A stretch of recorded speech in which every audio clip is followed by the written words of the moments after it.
పూరా లోకల్. నమస్తే, welcome to పూరా లోకల్. నేను మీ యోగి బొల్లోజు.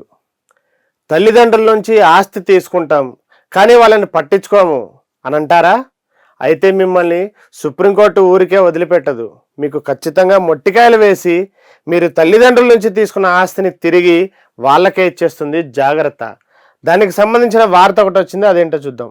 తల్లిదండ్రులను నిర్లక్ష్యం చేస్తే ఆస్తి హక్కు రద్దు చేస్తామంటుంది సుప్రీంకోర్టు. సుప్రీంకోర్టు కీలకంగా ఇటీవల ఒక తీర్పు ఇచ్చింది. వృద్ధుల సంరక్షణ బాధ్యత బిడ్డలదేనని స్పష్టీకరణ. అంటే తల్లిదండ్రులు లేదా వృద్ధులు వాళ్ళ కుటుంబాలు ఎవరున్నారో వాళ్ళ బాధ్యత ఖచ్చితంగా బిడ్డలదే అని చెప్పి కూడా సుప్రీంకోర్టు సూచిస్తూ ఉంది.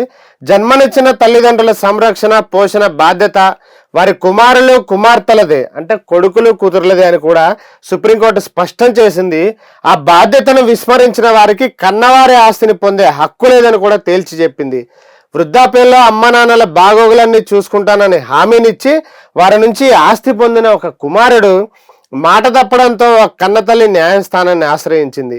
ఈ కేసుని విచారించిన justice CT Ravikumar, justice Sanjay Karol ధర్మాసనం కూడా విచారణ చేసింది. విచారణ చేసిన తర్వాత దీని మీద ఒక కీలకమైన తీర్పునిచ్చింది. అయితే ఆ కుమారుడికి ఇచ్చిన గిఫ్ట్ డీడ్ని రద్దు చేసి ఆ ఆస్తిపై వృద్ధుల హక్కును పునరుద్ధరించింది. ఈ సందర్భంగా ధర్మాసనం, ఏదైతే సుప్రీంకోర్టు ధర్మాసనం ఉందో అది కీలక వ్యాఖ్యలు చేసింది.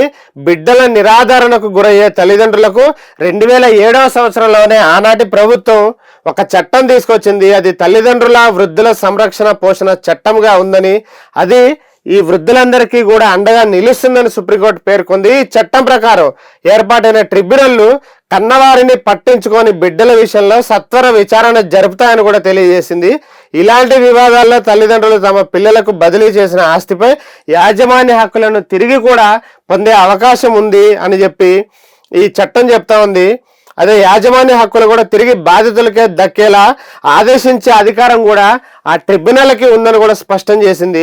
తద్వారా వయోధికులకు, అంటే వయసు పైబడిన వారికి ఆర్థికపరమైన భరోసా లభిస్తుందని కూడా సుప్రీంకోర్టు పేర్కొంది. అయితే ఏ కేసుకి సంబంధించిన విషయంలో, ఏ కేసుకి సంబంధించిన తీర్పు విషయంలో ఈ విషయాన్ని సుప్రీంకోర్టు ప్రస్తావించిందో చూద్దాం. మధ్యప్రదేశ్ రాష్ట్రంలోని చిత్తార్పూర్కి చెందిన ఒక మహిళ ఉన్నారు. ఆవిడ న్యాయస్థానాన్ని ఆశ్రయించారు.